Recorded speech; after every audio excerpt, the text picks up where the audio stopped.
Hello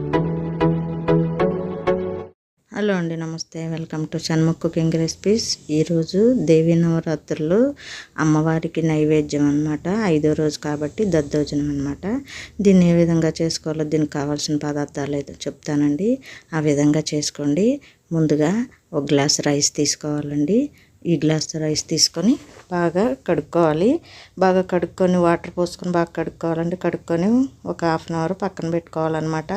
ఈ విధంగా కడుక్కున్న తర్వాత ఇది రేషన్ బియ్యం అండి.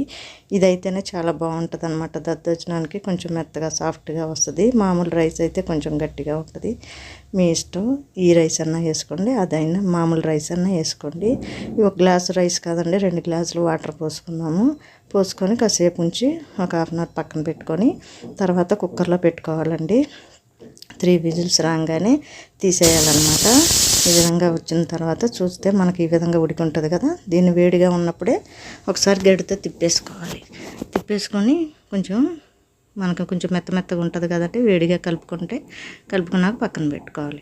పెట్టుకున్నాక ఇందులో మనం ఒక గ్లాసు పెరుగు వేసుకోవాలండి. ఒక గ్లాసు రైస్ కదా, ఒక గ్లాసు పెరుగు వేసుకోవాలి, గట్టి పెరుగు.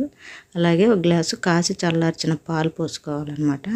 కలుపుకొని ఈ విధంగా 2 బాగా కలుపుకొని ఉండలు లేకుండా చక్కగా కలుపుకోవాలి. చూసారా ఎంత బాగుందో. ఈ విధంగా ఉంటే సరిపోతుందండి. ఈ విధంగా ఉన్నాక దాంట్లో మనం ఈలోపు దీనికి తాలింపు వేసుకుందామండి. వేరే గిన్నె తీసుకొని అందులో నెయ్యి వేసుకోవాలన్నమాట. ఒక 2 స్పూన్స్ నెయ్యి వేసుకున్న తర్వాత, నెయ్యి వేసుకుంటే చాలా బాగుంటుందండి. కొంచెం ఆయిల్ కూడా వేసుకోవచ్చు, నెయ్యితోనన్నా వేసుకోండి.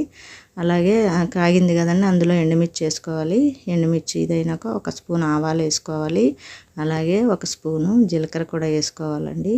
ఈ విధంగా వేసుకున్నాక దాంట్లోకి కొద్దిగా పల్లీలు వేసుకోవాలి. పల్లీలు వేసుకున్న తర్వాత అందులో పచ్చిశనగపప్పు కూడా 1 స్పూన్ వేసుకోవాలండి. వేసుకున్న తర్వాత పచ్చిమిర్చి ఉన్నాయి కదా, సన్నగా కట్ వేసుకున్న తర్వాత అందులో కొద్దిగా జీడిపప్పులు వేసుకోవాలండి. వేసుకున్న తర్వాత మొత్తం ఒకసారి కలుపుకోవాలన్నమాట. ఈ విధంగా కలిపిన దోరగా వేసుకోవాలండి, మాడకూడదు. అలాగే అందులో 1 స్పూను ఇంగువ వేసుకోవాలి. ఇంగువ వేసుకోవడం వల్ల మంచి రుచి వస్తుందన్నమాట. ఈ విధంగా వేసుకున్న తర్వాత ఇందులో కొంచెం 4 మిరియాలు వేసుకోవాలండి. వేసుకున్న తర్వాత ఇది మొత్తం దద్దోజనంలో కలుపుకోవాలండి.